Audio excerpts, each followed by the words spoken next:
আসসালামু আলাইকুম, সকলকে স্বাগতম জানাচ্ছি Dhaka medical college career club কর্তৃক আয়োজিত আজকের এই লাইভ সেশনে। আশা করি আপনারা সবাই ভালো আছেন। আজকের এই লাইভ সেশনের হোস্ট হিসেবে আছি আমি, মেরাজ মোনেম, ঢাকা মেডিকেল কলেজের প্রথম বর্ষের শিক্ষার্থী। আজকের এই লাইভ সেশনটি আমাদের Dhaka medical college career club কর্তৃক আয়োজিত সেগমেন্ট ক্যারিয়ার আফটার এমবিবিএস এর একটি বিশেষ পর্ব। আজকের পর্বের বিশেষত্ব হচ্ছে, আজকে আমাদের সঙ্গে অতিথি হিসেবে এমন একজন আছেন যিনি শুধুমাত্র রোগীদের সেবাই করছেন না, বরং দেশের সার্বভৌমত্ব রক্ষার্থেও কাজ করে যাচ্ছেন। তিনি আর কেউ নন, বরং আমাদেরই ঢাকা মেডিকেল কলেজ এর সিনিয়র ভাইয়া K67 ব্যাচের শ্রদ্ধেয় বড় ভাই মেজর কাজী আবু সাইদ ভাইয়া। ভাইয়া ঢাকা মেডিকেল কলেজ থেকে এমবিবিএস পাশ করার পর আর্মি মেডিকেল করে জয়েন করেছিলেন এবং তিনি বর্তমানে ঢাকা সিএমএইচ এ নিউরো সার্জারির উপর এফসিপিএস করছেন। ভাইয়াকে স্বাগতম জানাচ্ছি লাইভে।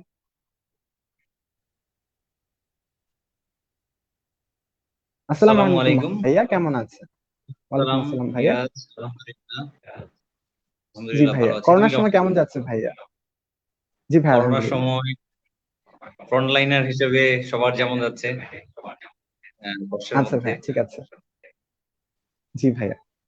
আচ্ছা ভাই, তাহলে যদি শুরু করি, তাহলে আপনাকে প্রথমেই যে কোয়েশ্চেনটা করতে চাই যে ভাইয়া, আপনি এমবিবিএস পরবর্তী একটি ব্যতিক্রমী সিদ্ধান্ত নিয়েছেন যে আপনি আর্মি মেডিকেল করে জয়েন করবেন।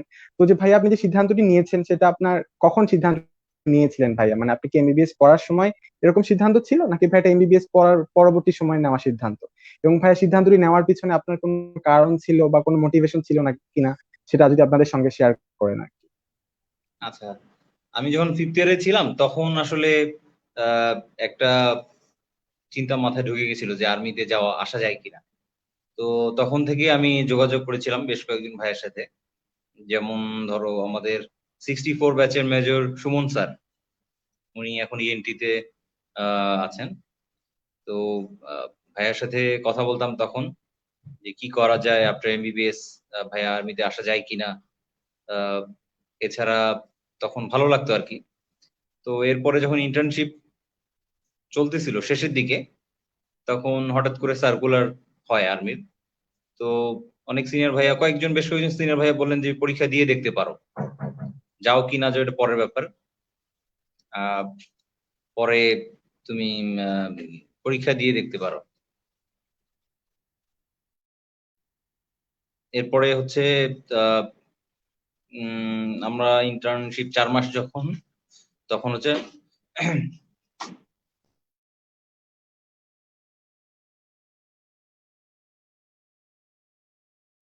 আচ্ছা, শুনতে পাচ্ছ?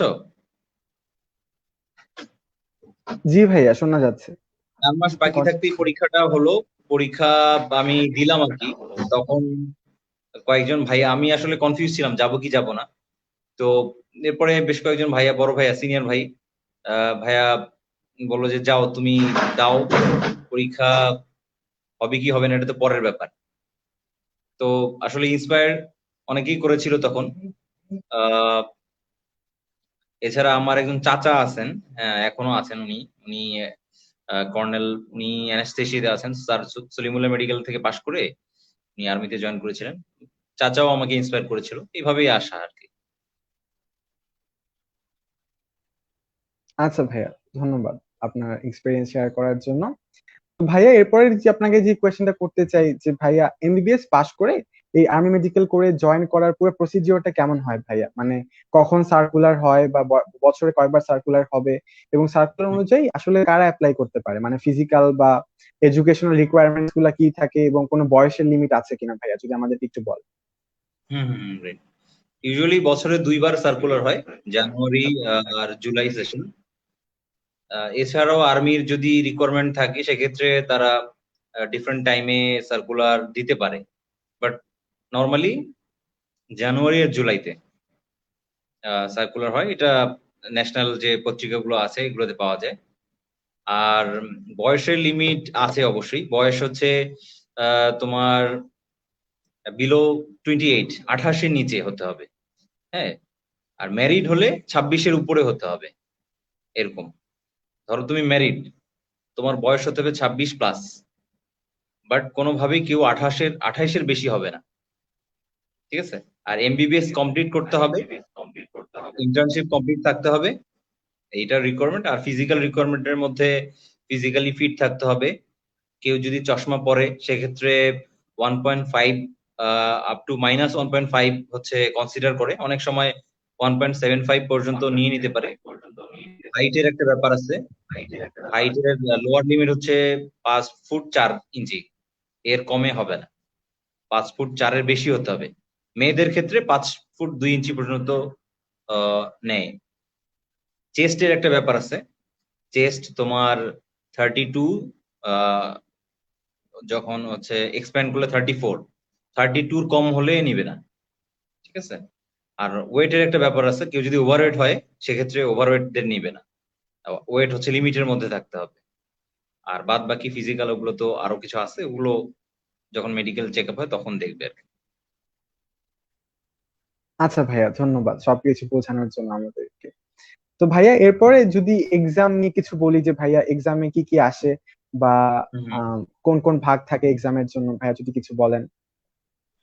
আচ্ছা, এক্সামের ব্যাপারটা হচ্ছে প্রথমে যখন সার্কুলার দিবে তখন একটা রিটেনের ডেট দিবে সবার জন্য, একটা রিটেন এক্সাম হয় প্রথমেই। ওই রিটেন এক্সামে বেসিক্যালি তোমার ফিফথ ইয়ারের যে সাবজেক্ট গুলো আছে, মেডিসিন, সার্জারি, গাইনি, পেডিয়াট্রিক্স, এসব থেকে কোশ্চেন আসে।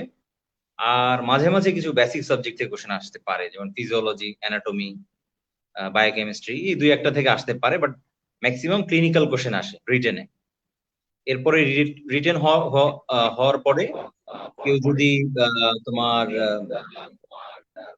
যারা রিটেনে টিকবে আর কি, তাদের হচ্ছে তোমার রিটেনের পরে হচ্ছে একটা ভাইবা প্লাস মেডিকেল একই দিনে, এই একটা ডেট দিয়ে দিবে। ভাইবা মেডিকেলের ডেট, ভাইবা মেডিকেলে বেসিক্যালি তোমার ভাইবাতে মেডিকেল ব্যাকগ্রাউন্ড থেকেই কোশ্চেন করে। ধরো অনেকেই জিজ্ঞেস করতে পারে তুমি এখন কিসে ট্রেনিং করছো, সে যদি বলে আমি মেডিসিন, তখন তাকে মেডিসিন রিলেটেড বেশি কোশ্চেন করবে। কেউ যদি বলে আমি সার্জারিতে ট্রেনিং করছি, তখন তাকে সার্জারি থেকে কোশ্চেন করবে। এছাড়াও তোমার বেসিক, ধরো মেডিকেলে ইমার্জেন্সি কি কি কন্ডিশন আসে সেগুলোর ম্যানেজমেন্ট, ধরো হার্ট অ্যাটাক মানে মায়োকার্ডিয়াল ইনফ্রাকশন যেটা, heart failure, COPD, asthma, liver cirrhosis, common কিছু ডিজিজের ম্যানেজমেন্ট ধরে। আর বেসিক কিছু কিছু কোশ্চেন আর ভাইবাতে। এছাড়া জিজ্ঞেস করতে পারে কোন মেডিকেল থেকে এসেছো, তোমার পছন্দের সাবজেক্ট কোনটা, নর্মাল যেগুলো। আর হচ্ছে মেডিকেলে তোমার নর্মাল একদম চোখ থেকে শুরু করে হাইট, ওয়েট, ব্লাড প্রেশার, তারপর তোমার ভিজুয়াল একুইটি, এরপরে ফুল তোমার হচ্ছে হার্নিয়া হাইড্রোসিল আছে কিনা এগুলো দেখবে, হেমোরয়েড আছে কিনা এগুলো দেখবে, ডেঞ্চার ঠিক আছে কিনা এগুলো দেখবে। দেখার পরে যারা টিকবে তাদের জন্য হচ্ছে পরবর্তী স্টেপ হচ্ছে আইএসএসবি বলে, ইন্টার সার্ভিস সিলেকশন বোর্ড। 3 বাহিনী মিলে একটা বোর্ড থাকে, সেখানে 4 দিনের একটা এক্সাম হয়। এই 4 দিনের এক্সামটা একটু আলাদা।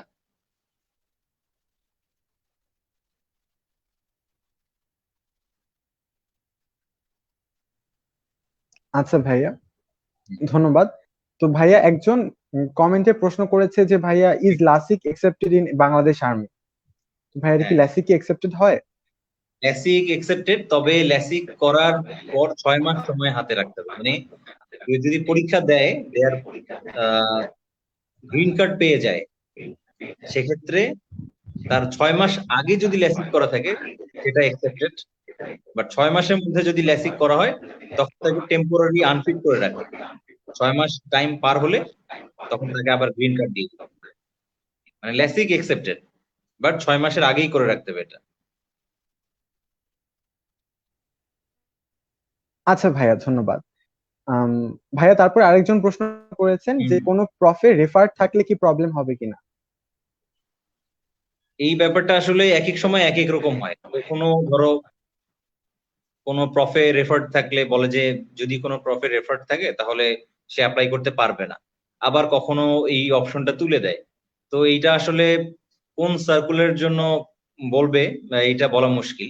এটা সার্কুলারে খেয়াল রাখতে হবে, সার্কুলারে স্পেসিফিক মানে লিখা থাকে যে প্রফে যদি রেফার্ড থাকে তাহলে সে অ্যাপ্লাই করতে পারবে না।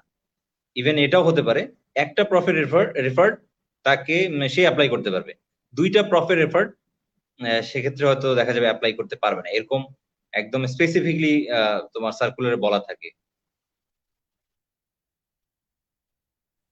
আচ্ছা ভাইয়া, ধন্যবাদ। তো ভাইয়া আপনি তো আমাদেরকে বললেন যে এক্সামে হচ্ছে রিটেন পার্ট আছে, ভাইভা পার্ট আছে, আইএসএসবি পার্ট আছে ভাইয়া। তো আমি যে কোয়েশ্চেনটা আপনার কাছে করবো ভাইয়া, যে আপনি তিনটা পার্টের জন্য কিভাবে প্রিপারেশন নিয়েছিলেন ভাইয়া, কবে থেকে প্রিপারেশন শুরু করেছেন? আচ্ছা, প্রিপারেশনটা আর্মি মেডিকেল কোরের জন্য প্রিপারেশন খুবই সহজ।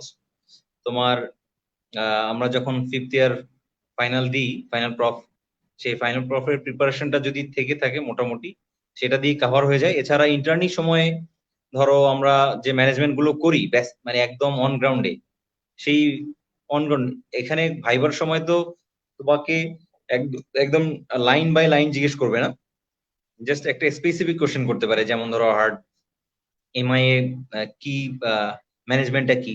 আমরা যখন ক্লিনিক্যালি মেডিসিন ওয়ার্ডে এমআইএ ম্যানেজমেন্ট করেছি সেভাবেই বলেছি এইটা। আর একদম ফাইনাল প্রফের মেডিসিন, সার্জারি, গাইনি, পেডি, একদম কমন ডিজিজ গুলো এবং বেসিক জিনিসগুলোই আগেই পড়া ছিল। যাওয়া পরীক্ষার আগে 2-3 দিন আগে আবার একটু রিভিশন দিয়েছিলাম। এটাই মানে কাজ হয়ে যাবে। আচ্ছা ভাইয়া, ধন্যবাদ। আর আইএসএসবির জন্য কোনো প্রিপারেশন নিতে হয়, বা ভাইয়া আপনি হ্যাঁ, কিভাবে প্রিপারেশন আইএসএসবি এর জন্য করেছেন? একটু প্রিপারেশন লাগে অবশ্যই, কারণ আইএসএসবি নিয়ে আমাদের আসলে কারোরই আইডিয়া নেই, ইভেন আমারও ছিল না। কাউকে জিজ্ঞেস করেও কেউ বলতে পারবে না আইএসএসবির প্রিপারেশনটা কেমন। এটা টোটালি ডিফারেন্ট একটা প্রিপারেশন, এবং পরীক্ষাটাও ডিফারেন্ট। নীলক্ষেতে একটা বই আছে, আমি নীলক্ষেত থেকে কিনেছিলাম, প্রিজম নামে একটা বই পাওয়া যায়। ওইখানে তোমার কিছু আইএসএসবি তে কি কি স্টেপ থাকে এগুলো লেখা আছে, আর কি কি কোশ্চেন হয় এই প্যাটার্ন গুলো দেওয়া আছে। যেমন গিয়েই প্রথম দিন সকালবেলায় একটা আইকিউ টেস্ট হবে 100 মার্কের, ঠিক আছে? এই 100 মার্কের টেস্টে যারা মানে টিকবে তারাই পরবর্তী ধাপের জন্য থাকবে আর কি, পরবর্তী 3 দিন। এরপরে আইকিউ যে পরীক্ষার প্যাটার্ন গুলো, কোশ্চেনের প্যাটার্ন গুলো, এগুলো যদি আগে থেকে কেউ প্র্যাকটিস করে না যায় তার জন্য আসলেই ডিফিকাল্ট হবে। যেন আমি বলবো এটার প্রিপারেশনের জন্য ওই নীলক্ষেত থেকে প্রিজম বইটা নিতে পারে, আর সিনিয়র কারোর সাথে কথা বলে নিতে পারে। এছাড়াও ধরো ওয়ার্ড থেকে সেন্টেন্স তৈরি করা, তারপরে ছবি দেয়া থাকে, ছবি থেকে গল্প তৈরি করা, পজিটিভ গল্প, বাংলা গল্প, ইংলিশ গল্প। তারপরে তোমার আহ একটা অস্বচ্ছ ছবি দেয়া থাকবে, একটা না বেশ কয়েকটা, সেই অস্বচ্ছ ছবি থেকে স্টোরি তৈরি করতে হবে, স্টোরি, পজিটিভ স্টোরি। তারপরে একটা লাইন দেয়া থাকবে, সেই লাইনটা থেকে শুরু করে একটা স্টোরি লিখতে হবে। তারপরে আহ রচনা, ইংলিশ, ইংরেজি যে এসে, এসে লিখতে হবে। তারপরে প্যারাগ্রাফ লিখতে হয়, মানে লিখার অনেক পরীক্ষা। এরপরে হচ্ছে থার্ড ডেতে ফিজিক্যাল একটা পরীক্ষা হয়। ফিজিক্যাল পরীক্ষা হচ্ছে ধরো 2 মিনিটের মধ্যে অনেকগুলো অবস্টাকল থাকে, সেগুলো ওভারকাম করতে হয়। যেমন হচ্ছে পুশ আপ, রিচ আপ দিতে হয়, দেন বিম দিতে হয়। বিম হচ্ছে হাত দিয়ে ধরে উপর দিকে ঝুলে চেস্ট লাগানো। এরপরে একটা দড়ি থাকে আহ ঝুলন্ত, এটাকে বলে মানকি রোপ বা হরাইজন্টাল রোপ। ওই দড়িটা উপরে উঠে ওই দড়িটা ঝুলে ঝুলে পার হতে হবে, পার হয়ে নামতে হবে। তারপরে ছোট একটা লং জাম্প থাকে। আর আরেকটা নাম আমি ভুলে গেছি, সেটা হচ্ছে যে কতগুলো লোহার স্টেপ থাকে, ঝুলে ঝুলে ওই স্টেপ গুলো আসলে পার হতে হয়। এটা 2 মিনিটের মধ্যে করতে হয়। 2 মিনিট করেও যদি কেউ বেশি করে সেক্ষেত্রে সেটা তার বোনাস। আর ফোর্থ ডেতে তোমার আরেকটা পরীক্ষা হয়, সেটা হচ্ছে অবস্টাকল পরীক্ষা। বিভিন্ন ধরনের অবস্টাকল, মানে তোমার ধাঁধার মতো অবস্টাকল দেয়া হয়। একটা সীমানা দেয়া থাকে, যে সামনে সীমানা থেকে মাটিতে পা না ফেলে একটা গ্রুপ থাকবে, তো গ্রুপ করে দেয়া হবে, ওই গ্রুপটাকে সামনের দিকে যেতে হবে আর কি। তো মাটিতে কখনোই পা ফেলা যাবে না, এরকম অবস্টাকল দিয়ে এগুলো স্টেপ পার করতে হয়। আর লাস্টে একটা ভাইবা থাকে, এটাকে বলে ডিপি ভাইবা। হ্যাঁ, এই ডিপি ভাইবাটা তোমার 30 মিনিট থেকে 1 ঘন্টা পর্যন্ত হতে পারে। আচ্ছা ভাইয়া, ধন্যবাদ। এখন ভাইয়া, তারপরে একজন প্রশ্ন করেছে যে ভাইয়া আমি কোন সাইডে যাব, লাইক মেডিসিন, সার্জারি, আর বেসিকে, এটা কি আর্মি থেকেই সিলেক্ট করে দেয় নাকি পার্সোনাল অপিনিয়নে ঠিক করা যায়? আমি শুনেছিলাম যে ওরা যেটা দিবে সেটাতেই চুজ করতে হয়, এরকম কোনো নিয়ম আছে কিনা? যে আর্মি থেকে চুজ করে দিবে নাকি আমার পার্সোনাল উইশ অনুযায়ী আমি ক্যারিয়ার ঠিক করতে পারবো, যে আমি আচ্ছা, মেডিসিন পড়বো না সার্জারি পড়বো? খুবই ভালো একটা কোশ্চেন এবং সবারই এটাতে কনফিউশন থাকে। বেসিক্যালি এখন আর্মিতে আর এই সিস্টেমটা নাই। এখন আমরা যখন ট্রেনিং এর শেষ পর্যায়ে আসি, লাস্ট ট্রেনিং এর মধ্যে, তখন হচ্ছে আমাদের একটা সিলেকশন এক্সাম হয়, এটাকে বলে সাবজেক্ট সিলেকশন এক্সাম। এই এক্সামে ভাইবা হয়, রিটেন হয়। তো ওই সময় আমরা চয়েস দিই, আমরা অনেকগুলো সাবজেক্ট থাকে। আমরা ধরো আমি যদি মেডিসিনে যাই, আমি মেডিসিনে 3টা সাবজেক্ট চয়েস দিব। আমি যদি সার্জারিতে যেতে চাই, আমি সার্জারি 3টা সাবজেক্ট চয়েস দিব। এই 3টা সাবজেক্টের উপর আমার রিটেন হবে। আমি যেটাতে ভালো করব সেই সাবজেক্টটাই আমাকে দিবে। রিটেনে ভালো করব এবং ভাইভাতে আমি যদি নিজেকে আহ মানে বোঝাতে পারি যে না আমি ওই সাবজেক্টটাই আমার জন্য ভালো এবং ওই সাবজেক্টই আমি ভালো পারি, সেক্ষেত্রে আসলে খুব এখন ইজিলি ওই সাবজেক্ট গুলো দিয়ে দেওয়া হয়। আর এখন অনেক যে যে সাবজেক্টে যেতে চায় আর্মিতে, এখন অনেক ফ্লেক্সিবিলিটি আছে, সে সেই সাবজেক্টেই নিতে পারবে। ইভেন প্রথম দিকে যদি সে নাও পায় সাবজেক্টটা, ধরো ট্রেনিং শেষ করে পরীক্ষা হলো, সে তার ডিজায়ার্ড সাবজেক্ট পেলো না, সে মেডিসিন ধরো কার্ডিওলজিতে যেতে চেয়েছিল, পেলো না, পরবর্তীতে তার অনেকবার সুযোগ আসবে পরীক্ষা দেওয়ার, সেই পরীক্ষাগুলো দিয়ে সে তার ডিজায়ার্ড সাবজেক্ট নিতে পারে। এখন সাবজেক্ট নিয়ে আর এত সমস্যা নাই আর্মিতে। আচ্ছা ভাইয়া, ধন্যবাদ আইএসএসবি হুম, হুম। সম্পর্কে সবকিছু বলার জন্য আর এই জিনিসটা জিজ্ঞেস করার জন্য।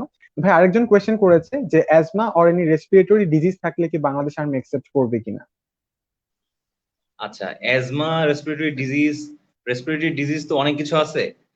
তো এর মধ্যে কারো যদি অ্যাজমা থেকে থাকে এবং সেটা যদি অপটিমাম লেভেল, মানে তার হচ্ছে কন্ট্রোলের মধ্যেই আছে থাকে, সেক্ষেত্রে কোনো অসুবিধা নেই। বাট তার যদি একিউট এক্সাজারবেশন হয় মাঝে মাঝেই, তাহলে সমস্যা হবে। যেমন এক্সারশনাল ডিসনিয়া যদি থাকে, মানে কেউ ফিজিক্যাল এক্সারশন করলেই তার শ্বাসকষ্ট হয়ে যাচ্ছে বেশি বেশি, অনেক বেশি, অথবা কন্ট্রোলের মধ্যে নাই, সেক্ষেত্রে এটা না আনার সম্ভাবনা অনেক বেশি।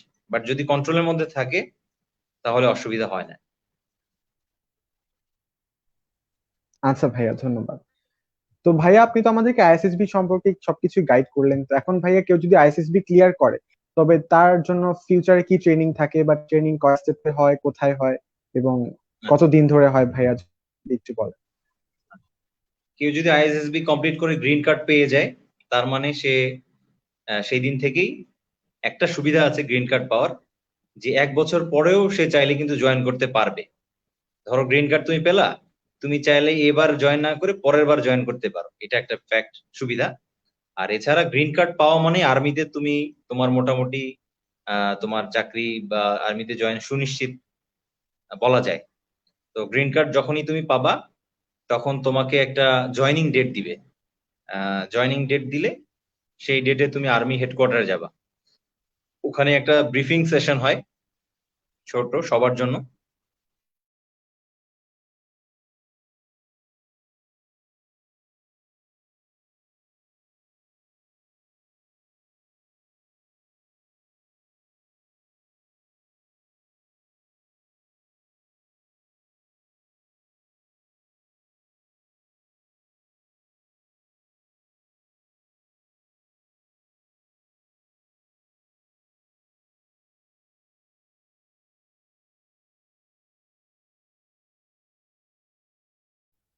ভাইয়া আপনি কি শুনতে পাচ্ছেন? ব্রিফিং এর পরেই সবাইকে অ্যাপয়েন্টমেন্ট লেটার দিয়ে দেওয়া হয়।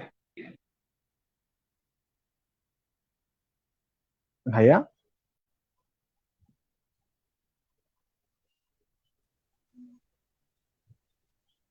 মিরাজ আছো?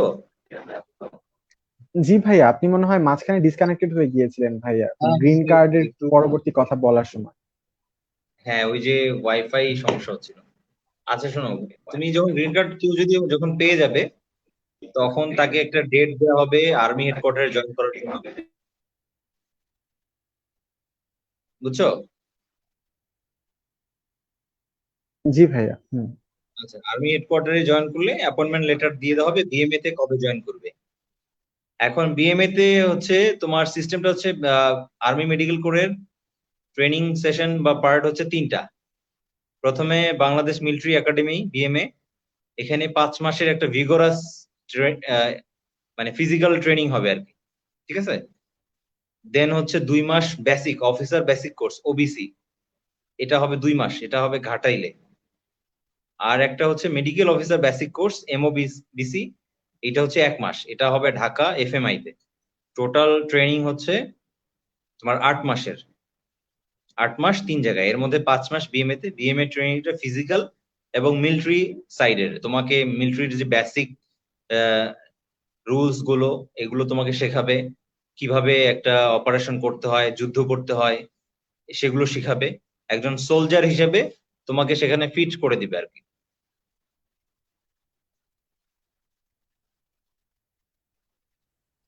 আচ্ছা ভাইয়া, ধন্যবাদ। তো ভাইয়া, তারপর আমি যদি যখন ট্রেনিং শেষ করবো ভাইয়া, সব ধরনের ট্রেনিং 3 স্টেপের ট্রেনিং শেষ করার পর ভাইয়া, আমি যখন মানে আর্মি মেডিকেল করে জয়েন করবো ভাইয়া, তখন আমাদের র্যাঙ্ক কি হবে? বা আমি যদি পরবর্তীতে প্রমোশন পেতে চাই ভাই, তাহলে প্রমোশনের প্রসিজিওরটা কি ভাইয়া, যদি আপনি একটু বলেন। প্রথমতই যখনই যেদিন থেকে তুমি র্যাঙ্ক করবা, বিএমএ তেই র্যাঙ্ক পড়ায় সাধারণত, এটাকে বলে পিপিং সেরিমনি।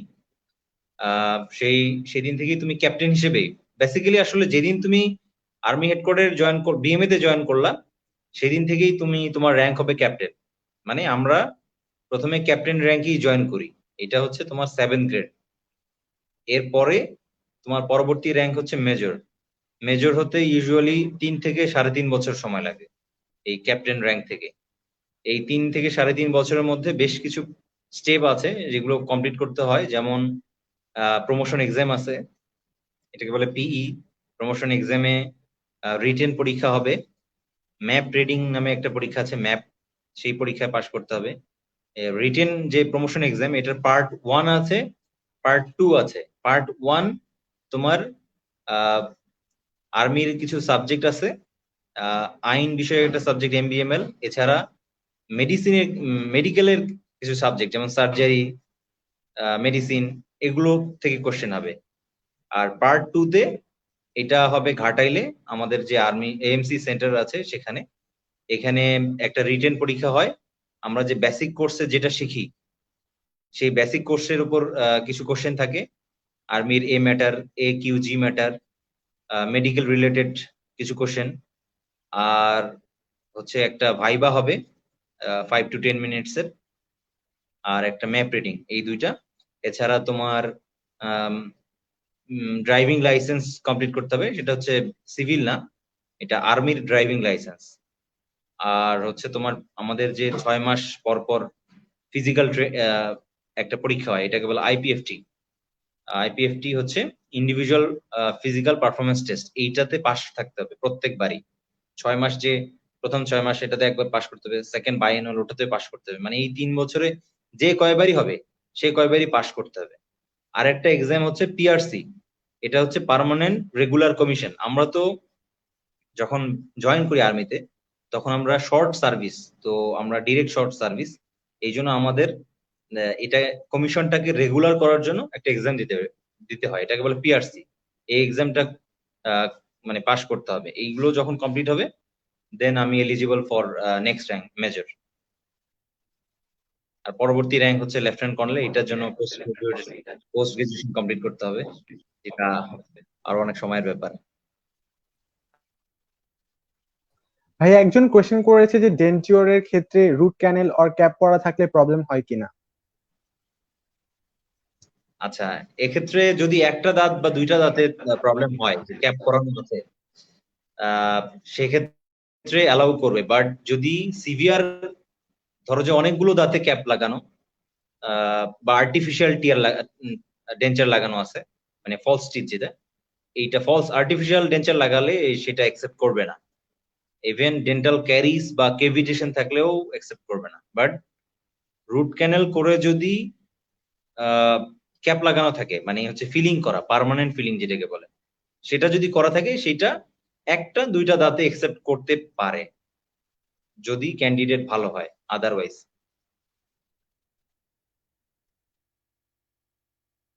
আচ্ছা ভাইয়া, ধন্যবাদ। তো ভাইয়া আপনি তো আচ্ছা ভাই, আরেকজন প্রশ্ন করেছে ভাইয়া যে is there any difference between ISSB of long course and ISSB of AMC corps? আচ্ছা, কোশ্চেনটা ডিফারেন্স নাই। আইএসএসবি লং কোর্স আর আইএসএসবি আর এমসি কোরের পরীক্ষার মধ্যে কোনো ডিফারেন্স নাই। ডিফারেন্স হলো যে এমসি বা অন্যান্য কোরও একসাথেই পরীক্ষা হতে পারে, একই সাথে পরীক্ষা হতে পারে। যেমন আমাদের সাথে যখন পরীক্ষা হয়েছিল, আর্মি মেডিকেল কোরেও পরীক্ষা হয়েছে, army dental corps. Army dental corps কিন্তু আলাদা কোর, যারা dentist, ADC, even AEC, army education corps, আমরা সবাই একসাথেই দিয়েছিলাম। ঠিক আছে, পরীক্ষা পদ্ধতির মধ্যে কোনো পার্থক্য নেই, বাট পরীক্ষাটা ডিফারেন্ট সময়ে হতে পারে। লং কোর্সে অন্য সময়, আমাদের এএমসি করে অন্য সময়, এরকম। আচ্ছা ভাইয়া, ধন্যবাদ। তো ভাইয়া, আপনি তো বর্তমানে ভাইয়া আর্মি মেডিকেল করে ডক্টর হিসেবে কর্মরত আছেন ভাইয়া। তো আপনার কাছে কি মনে হয় যে একজন সিভিল ডক্টর আর একজন আর্মি ডক্টরের মধ্যে পার্থক্যগুলো কোথায় ভাইয়া? মানে কি কি ডিফারেন্সেস আছে তাদের মধ্যে? কি কি ডিফারেন্স হচ্ছে, তোমার ডক্টর তো ডক্টরই, যেটা আর্মি হোক আর সিভিল হোক। হ্যাঁ, বেসিক্যালি ডক্টর, ফিজিশিয়ান, সার্জন সবাই একই। বাট বেসিক যে পার্থক্য, ধরো মিলিটারিতে ইউনিফর্ম পড়তে হবে, ইউনিফর্ম পড়লে তোমার কিছু রুলস এন্ড রেগুলেশন মেনটেন করতে হবে, ডিসিপ্লিন থাকতে হবে। তো সেই ডিসিপ্লিন লাইফটা লিড করতে হয়। এখানে কোনো ফাঁকি ঝুঁকির মানে সুযোগ নাই। আমার যে টাইমে আমাকে অফিসে যেতে হবে বা ডিউটি, সেই টাইমের মধ্যে যেতে হবে। টাইমের আগে কখনোই ব্রেক করার সুযোগ নাই। এবং তোমার বলবো যে এখানে সিনসিয়ারিটিটা প্রচুর দেখা হয়, কারণ এগুলোর ওপর আমাদের আহ, তোমার যে ওপিআর বলে, অফিসার পারফরমেন্স রেকর্ড, এসিআর বা ওপিআর, এই জিনিসগুলো খুবই মানে এখানে হাইলাইটেড হয় যে একজন এমসি অফিসার, তিনি ডক্টর হিসেবে কেমন, তার পেশেন্টের প্রতি তার কেমন সিম্প্যাথি, বা পেশেন্টের প্রতি তিনি কেমন যত্নবান, এবং তার কাজে কতটুকু সিনসিয়ার, এবং ডিসিপ্লিন কতটুকু, এই জিনিসগুলো খুবই দেখা হয়। তো সেক্ষেত্রে আসলে পার্থক্য, এই আর্মি ডক্টর একটু ডিসিপ্লিন থাকে, আর সিভিলরাও থাকে, সিভিল ডক্টরও, বাট এই বেসিক পার্থক্যটুকু এতটুকুই আমার কাছে মনে হয়। আচ্ছা ভাইয়া, ধন্যবাদ। তো ভাইয়া, তার পরবর্তীতে আমি যদি বলতে চাই যে আপনি যখন আর্মি মেডিকেল করে জয়েন করেন ভাইয়া, তো তার পরবর্তীতে পোস্ট গ্রাজুয়েশন বা এফসিপিএস বা এমডি আপনি কিভাবে করেন ভাই? আপনি তো এফসিপিএস করতেন ভাইয়া, তো আপনি হচ্ছে এই কাজের মাঝখানে কিভাবে পড়ার সময়টাকে বের করে নিচ্ছেন? আচ্ছা, এটা আমি এখনো এফসিপিএস করি নাই, মানে আমি কেবল শুরু করছি আর কি ট্রেনিং। তো সিস্টেমটা হচ্ছে যে আমাকে চাকরিরত অবস্থায় এটা ট্রাই করতে হবে। ধরো পার্ট 1 এর জন্য, পার্ট 1 তো প্রত্যেক 6 মাস পর পরই হয়। তো পার্ট 1 যতদিন হবে না, ততদিন পার্ট 1 এর প্রিপারেশন নিয়ে আমাকে পরীক্ষা দিতে হবে। আর্মিতে পার্ট 1 দিতে গেলে আসলে অনুমতি লাগে, অনুমতি নিতে হয়। অনুমতি দিয়ে দেয়, বাট অনুমতি নিতে হয়। এছাড়া এর পার্ট 1 না হলেও আসলে আমাকে ট্রেনিং এর জন্য ডাকবে। সেই ট্রেনিং খুব বেশি দিন না, 2 বছর। এইটা কমপ্লিট করলে তাকে গ্রেডেড স্পেশালিস্ট বলে। এছাড়া এমডিএমএস এর সুযোগ আছে বেশ কিছু সাবজেক্টে।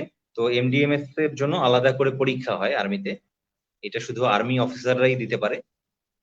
একটা নির্দিষ্ট একটা সময়ে নির্দিষ্ট কিছু সাবজেক্টে তোমার রেসিডেন্সি একদম 200 মার্কের যেরকম পরীক্ষা হয়, সেরকমই একটা রিটেন এক্সাম হয় আর একটা ভাইবা হয়। সেই ভাইবা অনুযায়ী যারা টিকে, তারা ওই সংশ্লিষ্ট সাবজেক্টে এমডি অথবা এমএস করতে পারে। যেমন ধরো এমডি আছে হচ্ছে তোমার ইন্টারনাল মেডিসিন, কার্ডিওলজি, এগুলোতে পরবর্তীতে আরো অনেক কিছু খুলবে, যেমন গ্যাস্ট্রো, রিউমেটোলজি, পালমোলজি, এগুলো খুলবে।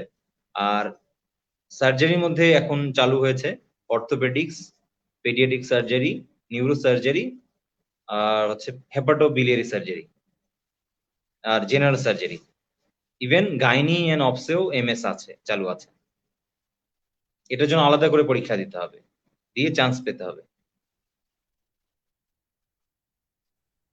আচ্ছা ভাইয়া, ধন্যবাদ আমাদের তথ্যগুলো দেওয়ার জন্য ভাইয়া। তো তারপরে আমি যদি, আচ্ছা ভাইয়া, আরেকজন কোয়েশ্চেন করেছে যে ভাইয়া ফার্স্ট আর্মিতে এক্সাম দেওয়ার অপরচুনিটি কখন আসে? লাইক ভাইয়া, বিসিএস তো ইন্টার্ন অবস্থাতেই দেওয়া যায়, তাহলে প্রথম কখন আমরা আর্মিতে অ্যাপ্লাই করতে পারবো? আচ্ছা, আর্মির যে নিয়মটা হলো সেটা হচ্ছে যে ইন্টার্নশিপ কমপ্লিট থাকতে হবে। কমপ্লিট যদি থাকে তাহলে যখনই সার্কুলার হবে তখনই অ্যাপ্লাই করতে পারবে। 28 ইয়ার্স পর্যন্ত, মানে 28 বছর হওয়া পর্যন্ত সে যতবার সার্কুলার দেবে ততবারই অ্যাপ্লাই করতে পারবে। আর আমার ক্ষেত্রে যেটা হয়েছিল, আমি ইন্টার্নশিপ চলা অবস্থায় অ্যাপ্লাই করেছিলাম। এটাও করা যায়, কারো যদি জয়নিং এর আগে ইন্টার্নশিপ শেষ হয়ে যায় এবং তার মাঝখানে ধরো তোমার সার্কুলার দিয়ে দেয়, সেক্ষেত্রে তারা অ্যাপ্লাই করতে পারবে। ধরো অ্যাপ্লাই করলো, ইন্টার্নশিপ আর 2-1 মাস বাকি আছে, অ্যাপ্লাই করে পরীক্ষা দিতে দিতেই তার এই 2-1 মাস শেষ হয়ে যাবে। এর মধ্যে এদিকেই আর্মির পরীক্ষাও শেষ হয়ে যাবে, তখন সে জয়েন করতে পারবে। আচ্ছা ভাইয়া, ধন্যবাদ। তো ভাইয়া আমরা তো এমই বা অথবা এফসিপিএস এর কথা বললাম, তো ভাইয়া আমরা যদি বিদেশি ডিগ্রির কথা বলি বা যদি এমআরসিএস এমআরসিপি এগুলা কি পসিবল আর্মি মেডিকেল কোর থেকে, বা কোন প্রসিজিওরটা ফলো হ্যাঁ, করতে কেউ হয়? যদি এমআরসিপি এমআরসিএস করতে চায় সেক্ষেত্রে অবশ্যই আর্মি থেকে এটার জন্য এনকারেজ করে। আহ, সে নিজ ব্যবস্থাপনায় আসলে এমআরসিপি এমআরসিএস করতে হবে। চাকরিরত অবস্থায়, ইভেন ট্রেনিংরত অবস্থায় সে পড়াশোনা করে এমআরসিপি এমআরসিএস দিতে পারে। আর এফআরসিপি এফআরসিএস এর জন্য এইটা হচ্ছে যখন কারো পোস্ট গ্রাজুয়েশন কমপ্লিট হবে, ধরো এফসিপিএস কমপ্লিট অথবা এমডি কমপ্লিট, এমএস কমপ্লিট, তারা একটা নির্দিষ্ট সময় পর তাদেরকে একটা সুযোগ দেয়া হয়, আর্মি থেকে এটা দেয়া হয়। তখন তারা এফআরসিপি বা এফআরসিএস করতে পারে, এটা অনেক সিনিয়র হয়ে যাওয়ার পর। বাট এমআরসিপি এমআরসিএস জয়েন করার পরেই সে ট্রাই করতে পারে, কোনো বাধা নাই।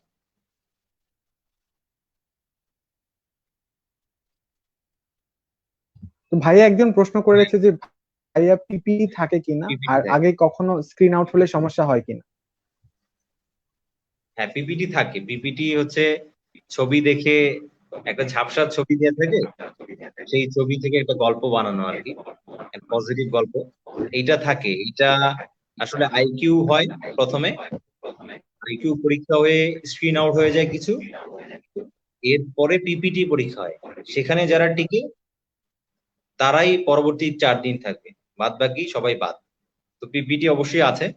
আর কেউ যদি আগে স্ক্রিন আউট হয় সেক্ষেত্রে তার, কেউ যদি 2বার স্ক্রিন আউট হয় সেক্ষেত্রে সে তো দিতে পারবে না। বাট খুব সম্ভবত, আমি এই ব্যাপারটা আসলে ভুলে গেছি, এটা আসলে একটু আমি এখন মনে পড়ছে না। বাট কেউ যদি একবার স্ক্রিন আউট হয়, সে দ্বিতীয়বার সার্কুলারে অ্যাপ্লাই করতে পারবে না, থার্ড টাইম করতে পারবে, মানে সেকেন্ড টাইম। ধরো প্রথমবার সে স্ক্রিন আউট হলো, একবারই যদি স্ক্রিন আউট হয়, বুঝতে পারছো?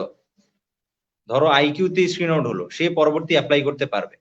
বাট কেউ যদি তোমার আইএসএসবি থেকে বাদ হয়ে যায়, সে তখন আর অ্যাপ্লাই করতে পারবে না, এরকম। আমি এই জিনিসটা আসলে ঠিক বলতে পারছি না, এখন মনে পড়ছে না। আমি তোমাকে এটা জেনে আমি জানাই দেবো, তুমি সিজান শাইক ভাইয়াকে একটু পরবর্তীতে জানানোর ব্যবস্থা করে দিও। আচ্ছা ভাইয়া, ঠিক আছে, ধন্যবাদ। তবে তো পিপিটি ভাইয়া থাকে। এবার যদি, আচ্ছা ভাইয়া ঠিক আছে। তো ভাই এবার যদি কোয়েশ্চেন করি যে ভাই আপনাদের আর্মির মিশনের ক্ষেত্রে যে আপনারা কি মিশনে যান বা কখন মিশনে যান, বা বছরে কয়বার মিশন দেওয়া হয় আপনাদেরকে, যদি এই সম্পর্কে কিছু বলেন।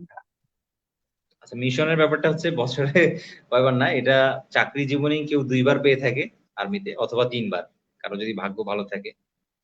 কিছু মিশন, ধরো ইউএন মিশন বেসিক অনেক বেশি থাকে, ইউনাইটেড নেশনের মিশন গুলো।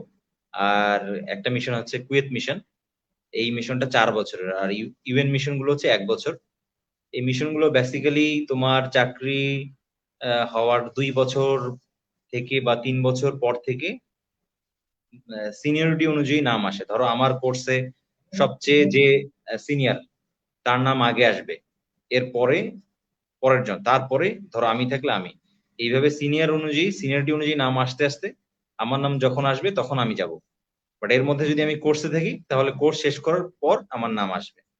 তো তোমার মিশনের ক্ষেত্রে তো বললাম যে হোল চাকরি লাইফে একবার, সরি 2বার সর্বোচ্চ, অথবা 3বার, এর বেশি খুব একটা হয় না। আর কুয়েত মিশন গেলে তো 4 বছর, এটা অনেক লেন্দি।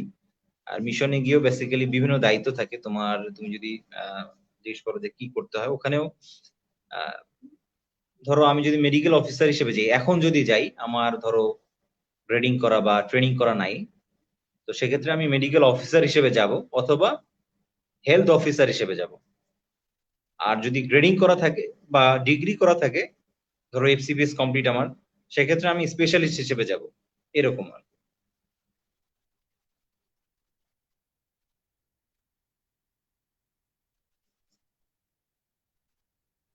বুঝতে পেরেছো মিরাজ? আচ্ছা ভাইয়া, ধন্যবাদ। জি ভাইয়া, হ্যাঁ। তারপর ভাই আরেকজন কোয়েশ্চেন করেছে যে ভাইয়া, ফিজিক্যাল কি কি প্রবলেম থাকলে আর্মিতে জয়েন করা যায় না, ডিটেলস একটু বললে ভালো হইতো।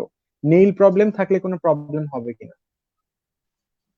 আচ্ছা, নেইল প্রবলেমটা প্রথমে বলি। কারো যদি মেডিকেল চেক আপের সময় ধরো অনাইকোমাইকোসিস মানে ফাঙ্গাল ইনফেকশন আছে নেইলে, সেক্ষেত্রে আসলে নেওয়া হয় না। নেইলের ইনফেকশন থাকলে ওই পরীক্ষার সময় আসলে এটা বাদ দিয়ে দেয়।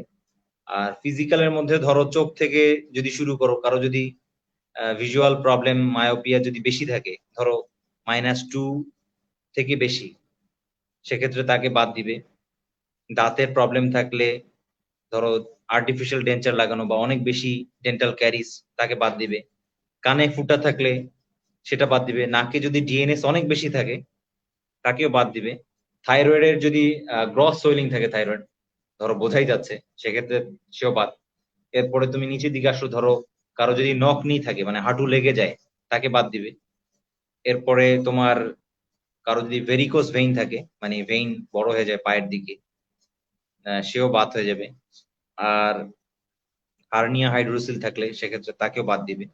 আর যদি স্কিনে কোনো গ্রস প্রবলেম থাকে, ধরো অনেক বেশি এক্সটেন্সিভ হচ্ছে তোমার এক্সিমা বা টিনিয়াসিস যদি থাকে, সেটাও বাদ দিতে। মানে তোমার ফিজিক্যালি এই গ্রস জিনিসগুলো না থাকলে আহ, থাকলে বাদ। এবং ফাইনাল যে মেডিকেল হয় আইজিএসবি তে, সেক্ষেত্রে কিন্তু ইউরিন টেস্টও করে, ইভেন চেস্ট এক্সরেও করে।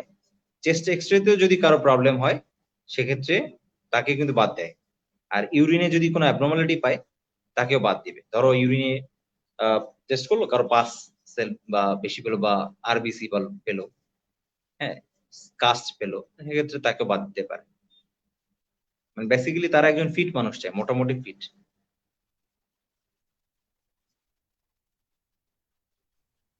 আচ্ছা ভাইয়া, ধন্যবাদ। তো তারপর ভাইয়া যদি জিজ্ঞেস করি যে আপনি তো ভাই আর্মি মেডিকেল করে কাজ করছেন, তো এখানে কর্মপরিবেশ আপনার কেমন লাগে ভাইয়া, বা এখানে ওয়ার্ক এনভায়রনমেন্ট কেমন, যদি একটু বলেন। হ্যাঁ, এখানে ওয়ার্কিং এনভায়রনমেন্টের কথা আমি যদি বলি, তোমার টোটালি মানে সিভিল থেকে একটু ডিফারেন্ট। এখানে যেহেতু সবাই যার যার দায়িত্ব তাকেই পালন করতে হয়, এখানে কোনো অল্টারনেটিভ নাই।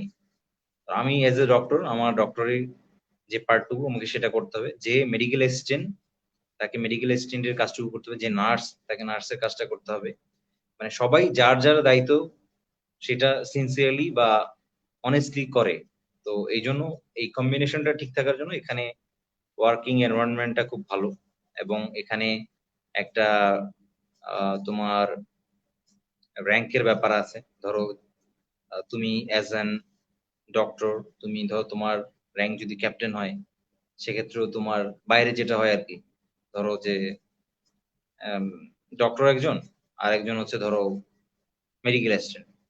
তো দেখা যায় সে, অনেক সময় দেখা যায় সে নিজেকে অনেক কিছু মনে করে, আমরা চমড়া মনে করে, হ্যাঁ, কাউকে পাত্তা দিতে চায় না। বাট এইখানে আর্মিতে ওই সুযোগটা নাই। এখানে এরকম করার কোনো সুযোগ নাই। এখানে যে সিনিয়র, তাকে রেসপেক্ট দিতেই হবে। আমি আমার সিনিয়রকে দিব, আমার যে জুনিয়র সে আমাকে দিব।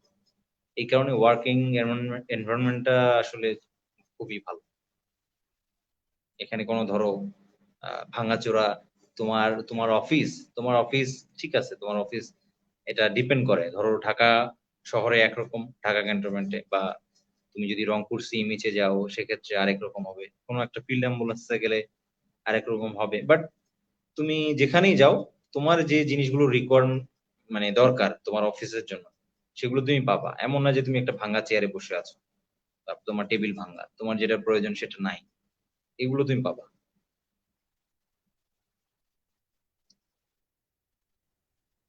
আচ্ছা ভাইয়া, তারপর একজন কোয়েশ্চেন করেছে ভাই, আইএসএসবি তে বাদ পড়া আর গ্রিন কার্ড পাওয়ার হারটা কত?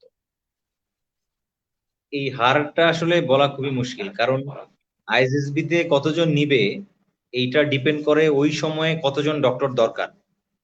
ধরো ডক্টর দরকার 50 জন এবার এই যে সার্কুলার দিয়েছে, তো এখন পরীক্ষা দিয়েছে 200 জন, তাহলে 150 জনকে বাদ দিতেই হবে, 50 জনকে নিবে, এরকম। বুঝতে পেরেছো? তো আমার কাছে মনে হয় যেহেতু এটা স্ক্রিনিং এক্সাম, এখানে বাদ পড়ার হার ওইভাবে কখনো হিসাব করার সুযোগ নাই, বাট আইএসএসবি তেই সবচেয়ে বেশি বাদ পড়ে। রিটেনে মোটামুটি সবাইকে নেওয়ার চেষ্টা করে, দেন ভাইবা মেডিকেলে অনেকেই থাকে, বাট আইএসএসবি তে ম্যাক্সিমামই বাদ হয়ে যায়।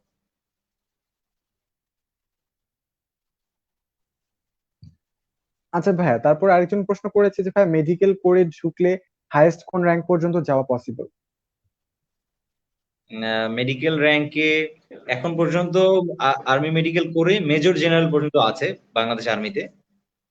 মেজর জেনারেল পর্যন্ত হতে পারবে, বাট কারো যদি সেই যোগ্যতা থাকে সে হয়তো লেফটেন্যান্ট জেনারেলও হতে পারে, হাইয়েস্ট লেফটেন্যান্ট জেনারেল পর্যন্ত হতে পারে। আচ্ছা ভাইয়া, ধন্যবাদ। তো ভাইয়া এরপর যদি জিজ্ঞেস করি যে ভাইয়া আর্মি মেডিকেল করে আপনাদেরকে কি কি প্রিভিলেজেস দেওয়া হয় অ্যাজ এন অফিসার, ভাই সেই সম্পর্কে যদি বলেন আমাদেরকে। আচ্ছা, প্রিভিলেজ বলতে এইটা তো একটা গভর্নমেন্ট জব, তো গভর্নমেন্ট যে সুযোগ সুবিধাগুলো আছে সিভিল থেকে একটু আলাদা। বাট ধরো প্রথমেই আমরা গ্রেডিং এর যে সিস্টেমটা, ধরো বিসিএস এ তুমি জয়েন করলে 9 গ্রেডে জয়েন করছো, আর্মিতে 7th গ্রেডে। এছাড়া তুমি তোমার যে আহ, তোমার ধরো ফিউচারের জন্য তুমি একটা হায়ার স্টাডিজের সুযোগ পাবা।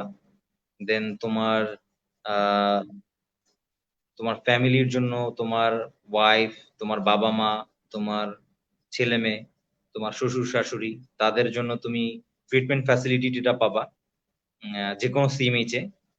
ইভেন তোমার এবং তোমার ছেলে মেয়ের যদি তোমার ট্রিটমেন্টের ক্ষেত্রে বাইরেও যাওয়ার প্রয়োজন হয়, আর্মি যদি মনে করে যে না বাইরেই করাতে হবে, সেক্ষেত্রে বাইরে পাঠানোর সুযোগ আছে আর্মি থেকে, তারও হেল্প করে।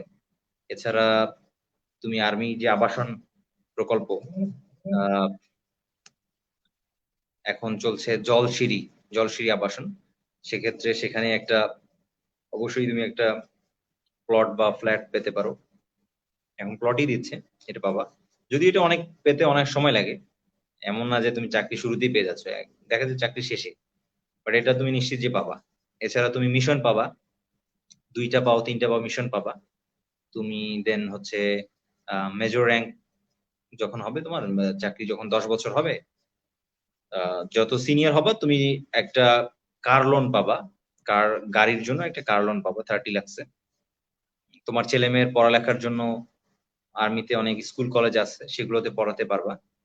এই তো আর্মির মোটামুটি সুযোগ। যেখানেই যাও আর্মির, সেখানেই তুমি অ্যাকোমোডেশন সুযোগ সুবিধা পাবা, এমন না যে তোমার থাকা নিয়ে টেনশন করতে হবে।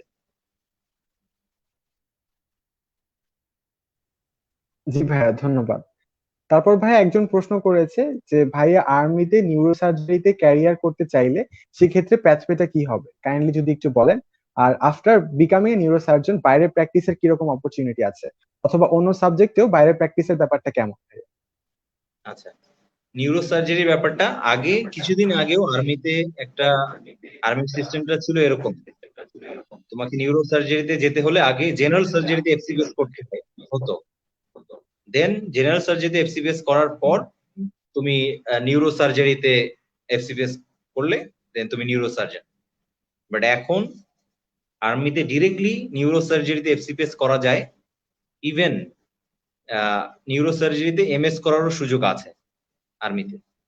আর তুমি যদি বাইরের প্র্যাকটিসের সুযোগটা হচ্ছে এখানে যে আর্মির পলিসি, তোমার চাকরি যদি 10 বছর হয় আর্মিতে, সেক্ষেত্রে তুমি বাইরে প্র্যাকটিস করতে পারবা, কোনো বাধা নেই। অথবা তোমার যদি ডিগ্রি কমপ্লিট থাকে, তোমার যদি এফসিপিএস বা এমডিএমএস কমপ্লিট থাকে, সেক্ষেত্রে তুমি 10 বছরের মধ্যে তো হয়ে যায় বা বেশি লাগে, সেক্ষেত্রে তুমি বাইরে সেই ডিগ্রি দিয়ে প্র্যাকটিস করতে পারবা, এখানে কোনো সমস্যা না। আর এখন নিউরোসার্জারির মতো সাব স্পেশালিটি গুলোতে ডিরেক্টলি এফসিপিএস এবং এমএস দুটোই করা যায়। আচ্ছা ভাই, আর যদি প্রাইভেট প্র্যাকটিসের ব্যাপারে বলেন যে আর্মি মেডিকেল করতে গিয়ে কি প্রাইভেট প্র্যাকটিস করতে পারবে কি? হ্যাঁ হ্যাঁ, তুমি একটু আগেই বললাম যে পলিসিটা হলো যে চাকরি 10 বছর মানে হতে হবে। চাকরি যখন 10 বছর হবে তখন থেকে তুমি বাইরে প্র্যাকটিস করতে পারবা। আর এর মধ্যে যদি তোমার এফসিপিএস বা এমএস বা এমডি করা হয়ে যায়, সেক্ষেত্রেও তুমি বাইরে প্র্যাকটিস করতে পারবা। বাইরে প্র্যাকটিস করতে কোনো বাধা নাই, বাট শুরুতে পারবা না। মিনিমাম 10 বছর হতে হবে। আচ্ছা ভাইয়া, ধন্যবাদ। তো ভাইয়া সবশেষ জিজ্ঞেস করতে চাই ভাইয়া যে যারা হচ্ছে আর্মি মেডিকেল করে জয়েন করতে চায় ভাইয়া, হ্যাঁ, তো তাদের পক্ষে আপনার উপদেশ বা কোনো টিপস আছে কিনা, এবং কেউ যদি হচ্ছে মেডিকেল বর্তমানে স্টুডেন্ট অবস্থায় থাকে, তবে তারা যদি এখানে এইম করে থাকে, তবে তারা কি কি পদক্ষেপ নিতে পারে আর্মি মেডিকেল করে জয়েন করতে চাইলে? আচ্ছা, আর্মি মেডিকেল কোর হচ্ছে ধরো এটা একটা লাইফের ক্যারিয়ার একটা পাথওয়ে। অনেকগুলো পাথওয়ে আছে, যেমন সিভিল আছে, কেউ যদি চায় বিসিএস এ যেতে পারে, আর্মি যেতে পারে, বিদেশে যেতে পারে, বা কোনো কিছু না করেই নর্মাল নিজের মতো থেকে ডিগ্রি করতে পারে। অনেক আর্মি আসলে মেডিকেলে পড়লে অনেক সুযোগ, সেক্ষেত্রে আর্মিও একটা সুযোগ। তো এক্ষেত্রে আমার যদি আমি বলি, আহ, আমার মেডিকেলে ধরো আমার ব্যাচে আমি একা আসছি। আহ, আমি চাইতাম যে আরো আসুক। হ্যাঁ, অনেকেও বলেছিলাম। আহ, এখনো চাই, আমার অনেক জুনিয়রও এসেছে, তোমরা জানো ডিএমসি অনেক জুনিয়রও এসেছে। তো এই লাইফটা একটু আলাদা। ধরো এই জবের প্যাটার্নটা তুমি যেটা বললা যে দেশের সার্বভৌমত্ব রক্ষার জন্য কাজ করতে হয়, একদম সত্যি কথা। এখানকার এক্সপেরিয়েন্সটা টোটালি ডিফারেন্ট। ধরো তুমি শুধু আর্মিতেই থাকবা এমন না, তুমি আর্মি থেকে তোমাকে নেভিতে দিতে পারে, এয়ারফোর্সে পোস্টিং দিতে পারে, র্যাবে দিতে পারে, বিজিবিতে দিতে পারে। এরকম বেশ কয়েকটা বাহিনীতে তোমার চাকরি করার যে সুবর্ণ সুযোগ, এই সুযোগটা তুমি পাবা। যখন আমি ধরো বিজিবিতে ছিলাম, আমি বিজিবির একটা ব্যাটালিয়নে ছিলাম। তো সেখানে আমি একদম সীমান্তে, ধরো সীমান্তে পর্যন্ত গিয়েছি বিউপিতে। সেখানে ধরো সীমান্ত পাহারা দেওয়ার মতো কাজ করা লাগছে। ইভেন একদম অন গ্রাউন্ডে একদম ফিল্ড লেভেলে কাজ করা লাগতো। তো সেই সুযোগ আহ তোমার এক্সপেরিয়েন্সটা হবে। আর আমি বলবো যে আসার ক্ষেত্রে ধরো কেউ যদি আর্লি সেটেলমেন্ট চায় লাইফে, যে আমি এত দৌড়ঝাঁপ পছন্দ করি না, আমি একটু আর্লি স্টাবলিশ হতে চাই, ধীরে ধীরে আমার ক্যারিয়ারটাকে আগাতে চাই, সেক্ষেত্রে আর্মি খুব ভালো অপশন। আর কেউ যদি চিন্তা করে না আমি যে স্যালারি, আমি শুধু আর্মির যে লাইফ, সেই লাইফস্টাইল সেই রকম চলবো, আমার বেশি কোনো আহ ধরো যে কি বলবো, চাওয়া পাওয়া এত বেশি নাই যে আমি খুব দ্রুত ডিগ্রি নিব, খুব দ্রুত প্র্যাকটিস করব, অনেক বেশি আমার রুগী হবে, অনেক টাকা পয়সা হবে, সেক্ষেত্রে আর্মি আসলে ভালো অপশন হবে না। আর্মি হচ্ছে ধীরে ধীরে, তোমার ডিগ্রিও হবে, টাকা পয়সাও হবে হয়তো, বাট ধীরে ধীরে, স্লো গেলে এবং ডিসিপ্লিন লাইফ চাইলে আর্মি হচ্ছে বেটার অপশন। আর আরেকটা সুযোগ হচ্ছে আর্মিতে তুমি ইউনিফর্ম পড়তে পারবা, যেটা তুমি অন্য জায়গায় পড়তে পারবা। এটা তোমার আলাদা একটা আইডেন্টিটি, তুমি র্যাঙ্ক পাবা, যেটা অন্য চাকরিতে পাবা না। ইউ আর ডক্টর যে কোনো চাকরিতেই, বাট আর্মিতে তুমি ডক্টর প্লাস তোমার একটা র্যাঙ্ক থাকবে। এই অপরচুনিটি, এই সুযোগটার জন্য আর্মি গুড অপশন, কেউ চাইলে আসতে পারে। আচ্ছা ভাইয়া, ধন্যবাদ। তো তারপর আরেকজন কোয়েশ্চেন করেছে ভাইয়া, BCS versus army medical code, দুই সাইডের অপরচুনিটি আর প্রসপেক্ট নিয়ে কোনটা কেমন, যদি আপনি একটু কম্পেয়ার করে বলেন ভাইয়া তাহলে। কম্পেয়ার করার জন্য তো আমাকে বিসিএস এ চাকরি করা লাগতো, বুঝছো না? এখন আমার ফ্রেন্ডরা বিসিএস এ আছে, তারাও খুব ভালো আছে। হ্যাঁ, এমন না যে বিসিএস খুব খারাপ, বিসিএস কখনোই খারাপ না, বিসিএস খুবই ভালো অপশন। হ্যাঁ, দুটেই ভালো। তো যার যেটা পছন্দ, কেউ যদি চায় যে না আমার আর্মিতে খুব রেস্ট্রিক্টেড লাগে, মনে করে আর্মির লাইফ খুব রেস্ট্রিক্টেড, তো তার জন্য বিসিএস ভালো। কেউ যদি চায় মনে করে না আমি ডিসিপ্লিন লাইফ পছন্দ করি, আমি ইউনিফর্ম পড়তে চাই, তার জন্য আর্মি ভালো। হ্যাঁ, কেউ যদি আর্লি অনেক বেশি টাকা পয়সা ইনকাম করতে চায় মোটামুটি, তার জন্য বিসিএস ভালো। কেউ যদি মনে করে না আমি ধীরে ধীরে আগাতে চাই, তার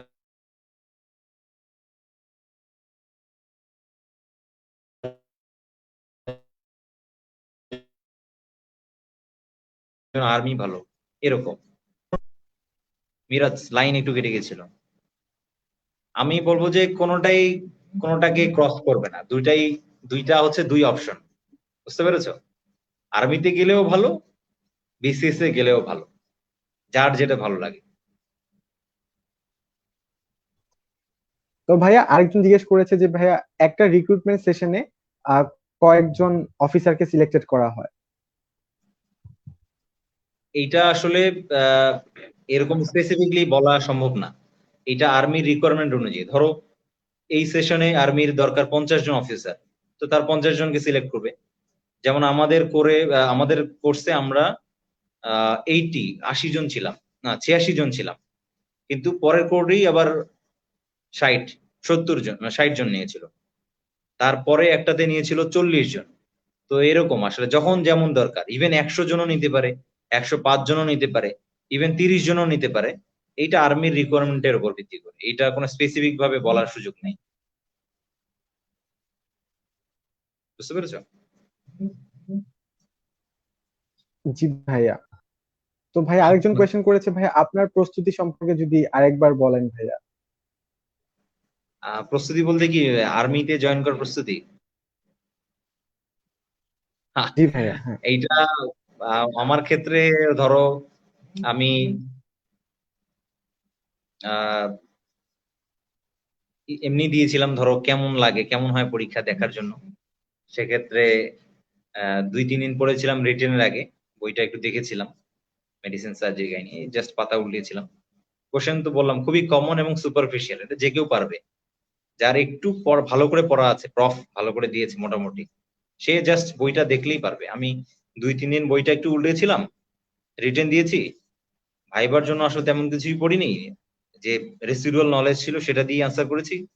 আর ইন্টার্নির সময় যতটুকু শিখেছি সেটা থেকে। আর আইএসএসবি এর জন্য আমি 5-6 দিন পড়েছিলাম, ওই বইটা পড়েছিলাম, সিনিয়রদের কাছ থেকে একটু গাইডলাইন নিয়েছিলাম। আহ, এই খুব বেশি না, বিসিএস এর মতো অনেক বেশি যে অনেক প্রিপারেশন নিতে এমন না। আর্মি যে ট্রেনিংটাই হচ্ছে কঠিন।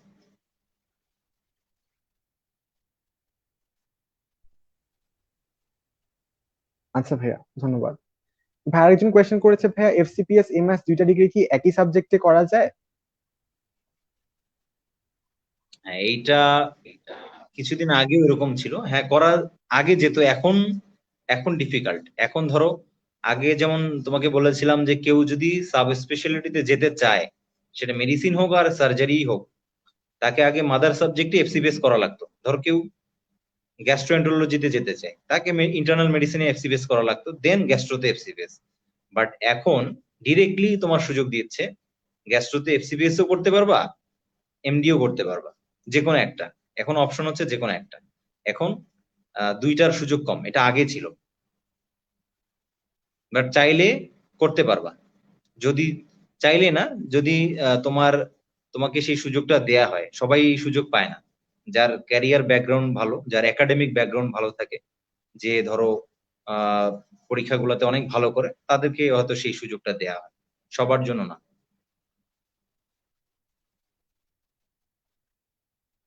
আচ্ছা ভাইয়া, তারপর আরেকজন কোয়েশ্চেন করেছে যে ভাইয়া বাইরে প্র্যাকটিসের ক্ষেত্রে ওয়ার্কিং টাইম কেমন?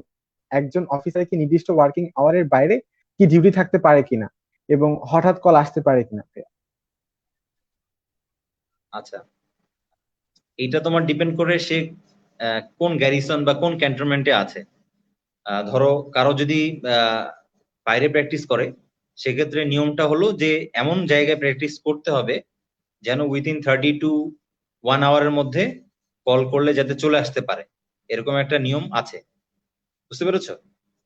এরকম আরেকটা হচ্ছে, কারো যদি অন কল থাকে, সেক্ষেত্রে তার ওই দিন ধরো আমার আজকে আমি মর্নিং করেছি, আমার রবিবারে ধরো অন কল আছে নাইটে, তো সেক্ষেত্রে আমার জন্য একটু ডিফিকাল্ট হবে, কারণ আমার কল আসবেই এবং আমাকে যেতেই হবে।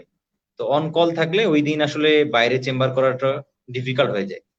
বাট আদারওয়াইজ তোমার অন কল না থাকলে তুমি বাইরে প্র্যাকটিস করতে পারবা, কোনো অসুবিধা নেই। আর বাইরে যারা ছোট সিএমএস, যেগুলো ধরো রংপুর, বগুড়া বা যশোর, এগুলোতে থাকলে ইউজুয়ালি ওখানে স্পেশালিস্ট কম থাকে। জেনারেল সার্জারি সার্জন একজন থাকে, স্পেশালিস্ট একজন বা দুইজন। সেক্ষেত্রে আসলে পেশেন্ট আসলেই আসতে হয়, বাট প্র্যাকটিস করতে পারে, কোনো অসুবিধা নেই।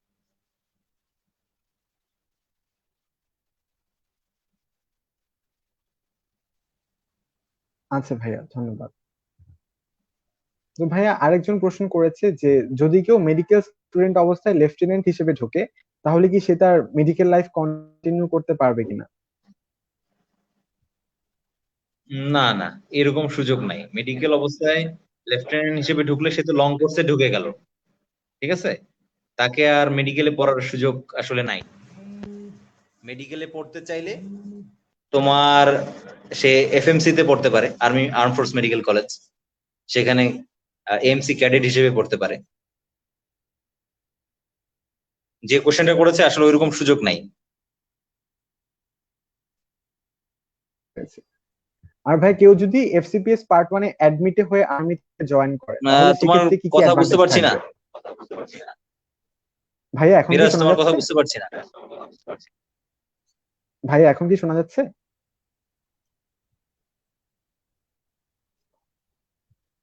মিরাজ, তোমার কথা বুঝতে পারছি না। আম, ভাইয়া আপনি কি শুনতে পাচ্ছেন এখন? হ্যালো ভাইয়া। হ্যালো। হ্যালো ভাইয়া, এখন কি শুনতে পাচ্ছেন আমার কথা? তোমার কথা বুঝতে পারছি না মিরাজ। জি ভাইয়া, আমি তো আপনার কথা শুনতে পাচ্ছি, কিন্তু ভাইয়া আমার কথা মনে হয় যাচ্ছে না ভাই, মনে হয় কারণ নেটের সমস্যা হচ্ছে এজন্য। আম, তোমার কথা বুঝতে পারছি না, শোনা যাচ্ছে না। আচ্ছা ভাইয়া, এখন কি শুনতে পাচ্ছেন?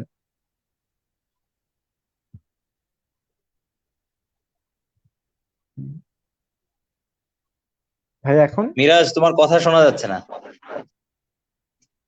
আহ, আচ্ছা ভাইয়া, আমি চেষ্টা করে দেখি।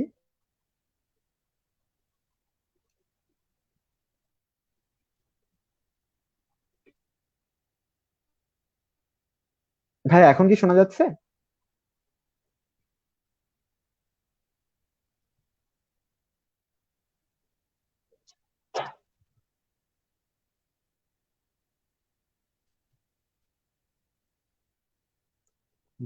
এখন কি শুনতে পাচ্ছেন ভাইয়া?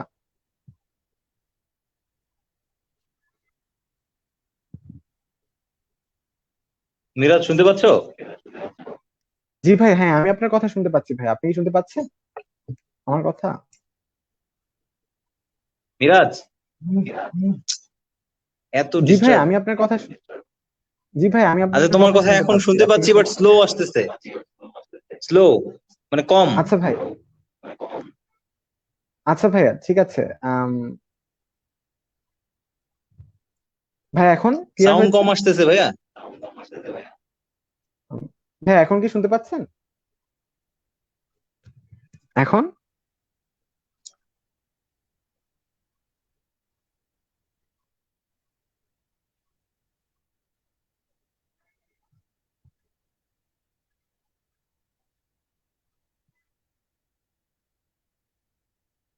আচ্ছা শোনো, একজন কোশ্চেন করেছে, কে এম আবু জাহিদ। ও বলেছে, ভাইয়া কেউ যদি এফসিপিএস পার্ট 1 এ অ্যাডমিট হয়ে আর্মিতে জয়েন করে তাহলে সেক্ষেত্রে কি কি অ্যাডভান্টেজ আছে? আচ্ছা, এক্ষেত্রে অ্যাডভান্টেজ হচ্ছে তার আর পার্ডন করা লাগতেছে না, পার্ডন করার জন্য আলাদা করে কষ্ট করে চাকরি অবস্থায় পড়তে হচ্ছে না, এটা বিশাল বড় একটা অ্যাডভান্টেজ। আর দ্বিতীয় অ্যাডভান্টেজ হচ্ছে সে যেই সাবজেক্টে এফসিপিএস করেছে, মানে পার্ডন করেছে, ওই সাবজেক্টই তাকে দেয়া হবে, এইটা একদম গ্যারান্টি। এটা অনেক বড় একটা সুবিধা। ধরো কেউ কার্ডিওতে পার্ডন করেছে, তো কার্ডিওলজিতে, তো সেক্ষেত্রে তাকে আসলে কার্ডিওলজি দেয়া হবে।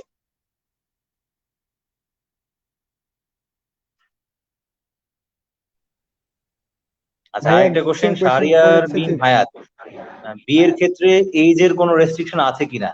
হ্যাঁ, বিয়ের ক্ষেত্রে এজের একটু রেস্ট্রিকশন আছে। কেউ যদি ম্যারিড হয় সেক্ষেত্রে তার বয়স 26+ হতে হবে, 26 থেকে উপরে। ম্যারিড হলে 26-এর নিচে হলে নিবে না, বুঝতে পেরেছো? ম্যারিড হলে 26+ লাগবে।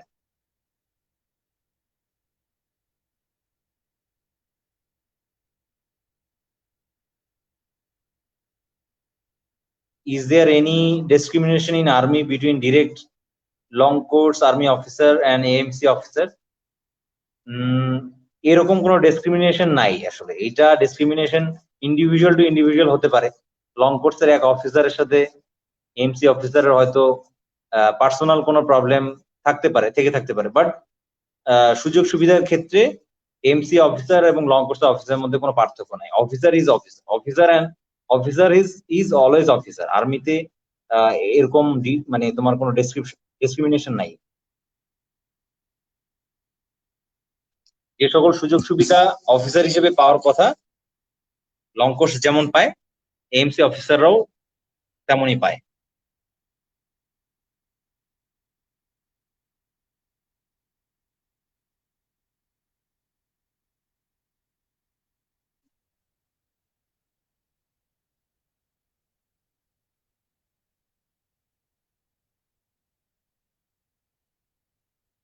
আচ্ছা, একজন কোশ্চেন করেছে, ভাইয়া আর্মিদের ক্ষেত্রে 26 ইয়ার্স এর আগে আনম্যারিড থাকতে হয়, সেক্ষেত্রে কেউ ইন্টার্ন টাইমে বিয়ে করে তার জন্য আর্মিতে অ্যাপ্লাই এর ওয়ে কি হবে? আর আর্মিদের সার্কুলারের ক্ষেত্রে ম্যারিড কারো 2 মান্থ বাকি থাকলে 26 ইয়ার্স হতে, সেক্ষেত্রে করণীয় কি? আচ্ছা, 2 মাস বাকি থাকলে সেক্ষেত্রে আসলে দেখা যায় যে তোমার জয়েন করতে করতেই 2 মাস হয়ে যায়, সেক্ষেত্রে আমার মনে হয় অ্যাপ্লাই করতে পারে। কারো যদি 2 মাস 4 মাস বাকি থাকে বয়সের, সে অ্যাপ্লাই করতে পারে, এতটুকু আমার মনে হয় ফ্লেক্সিবিলিটি দিয়ে দিবে। বাট 26-এর আগে যদি 1 বছর 6 মাস বাকি থাকে, সেক্ষেত্রে আসলে একটু ডিফিকাল্ট।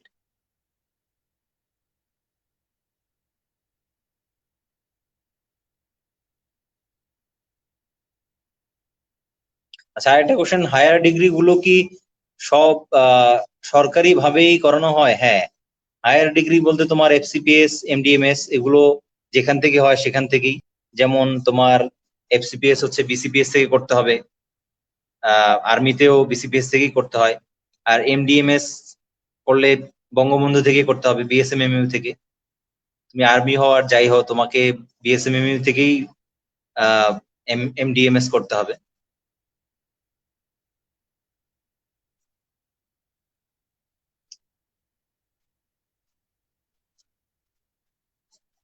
আচ্ছা, আরেকটা কোশ্চেন হচ্ছে, এফসিপিএস এর ক্ষেত্রে যেমন এই সুযোগ আছে,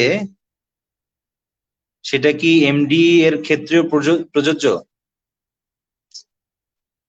এই প্রশ্নটা বুঝলাম না মিরাজ।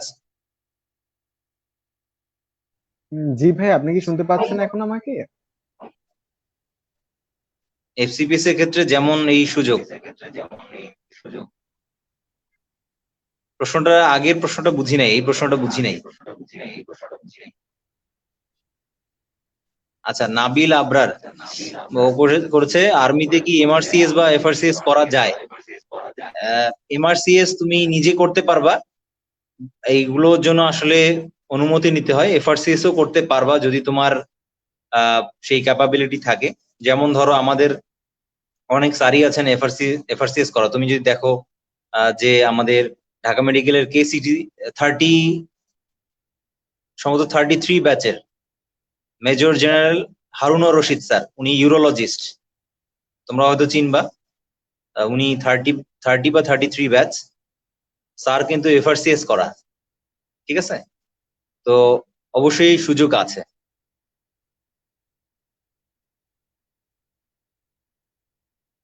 আচ্ছা ভাইয়া, আর্মিতে জয়েন করার পর আমাদের কি এফসিপিএস বা এমডি করেই জয়েন করা লাগবে, নাকি এমবিবিএস পাশ করেই আমরা জয়েন করে দেন এফসিপিএস করতে পারবো?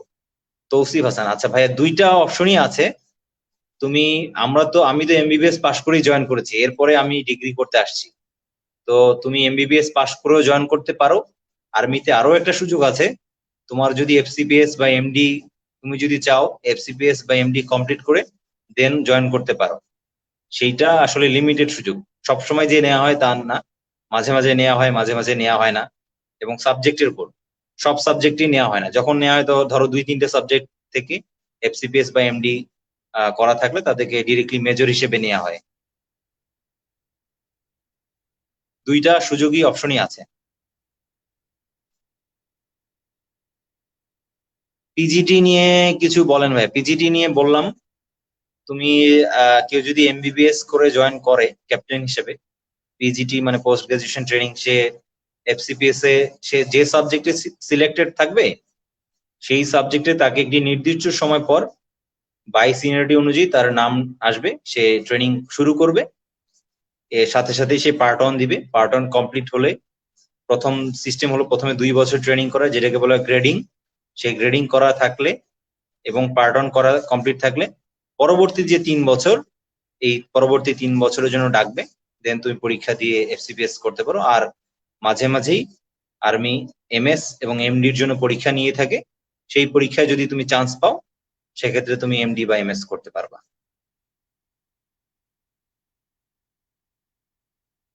এর মাঝামাঝি তুমি ডিপ্লোমাও করতে পারো চাইলে, অনেক সাবজেক্টে ডিপ্লোমা করা যায়। Even BUP, Bangladesh university of professional, সেখান থেকেও করা যায়।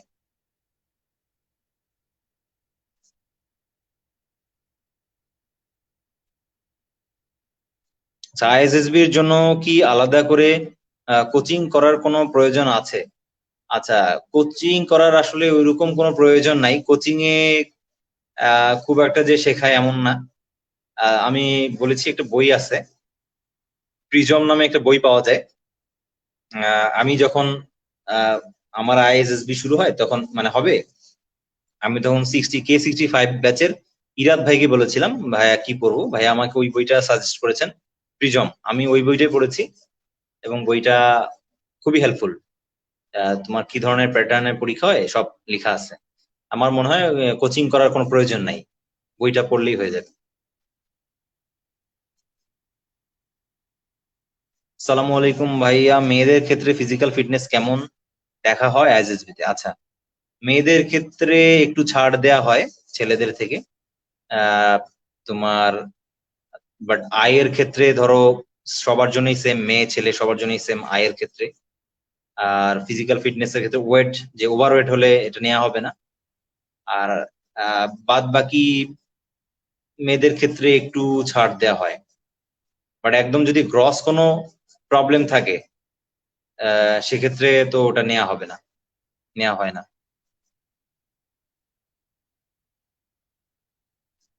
প্রমোশন কি ভাইয়া ডিগ্রি এর উপর বেস করেই দেয়? আর আগে বাড়লে প্রমোশনের নাম আসে? এজ বাড়লে, এজ বাড়লে প্রমোশনের নাম আসে? না না, প্রমোশনের এইটা হচ্ছে একটা স্পেসিফিক একটা ব্যাপার।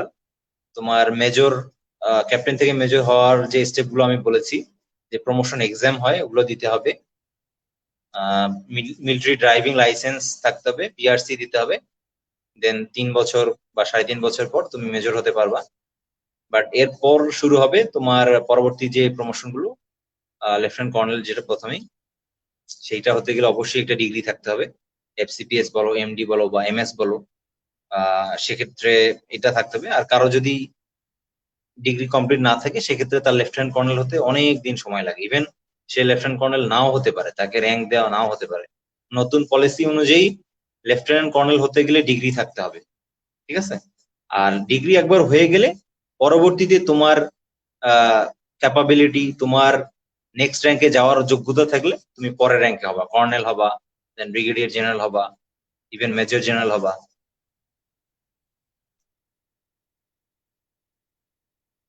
ভাইয়া বলেছি যে এফসিপিএস পার্ট 1 করলে যেমন কারো সাবজেক্ট চেঞ্জ হয় না, সেভাবে এমডি আর এমএস পার্ট 1 করলেও কি সাবজেক্ট সেমটাই থাকবে?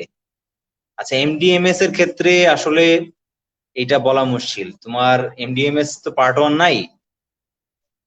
এমডিএমএস এ কেউ যদি চান্স পেয়ে থাকে, ঠিক আছে, সেক্ষেত্রে আসলে ওই সুযোগ আর হবে না। তাকে আবার নতুন করে আর্মিতে যে এমডিএমএস এর জন্য আলাদা পরীক্ষা হয়, সেই পরীক্ষা দিয়ে চান্স পেতে হবে।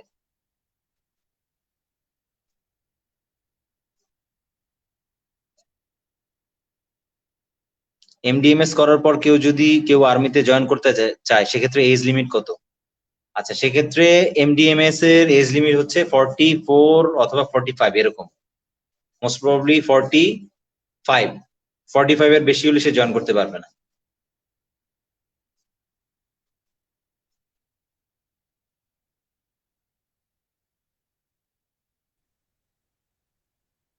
আচ্ছা, সবশেষে ধন্যবাদ জানাচ্ছি ভাইয়াকে এত ব্যস্ততার মাঝখানেও আমাদেরকে সময় দেওয়ার জন্য এবং আমাদের সকল প্রশ্নের মিরাজ, উত্তরগুলো তোমার দেওয়ার কথা আমি জন্য। শুনতে পাচ্ছি না। আজকে যারা লাইভটি দেখেছেন এবং যারা আর্মি মেডিকেল করে ট্রাই করে এইম করছেন, তারা এই লাইভটি দেখে উপকৃত হয়েছেন বলে আশা করি।